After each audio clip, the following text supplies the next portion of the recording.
Alright, today is the 19th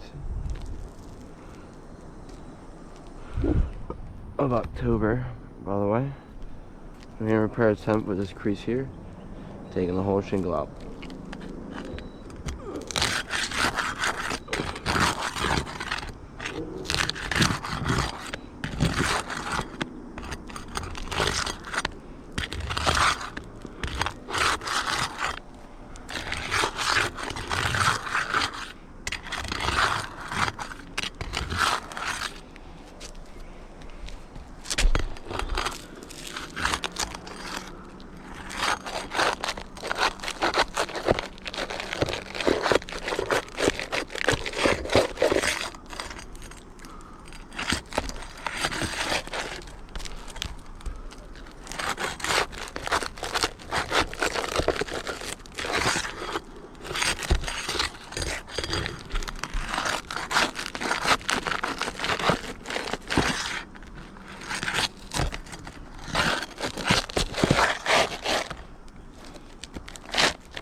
You can just see all the creases just forming in one repair attempt.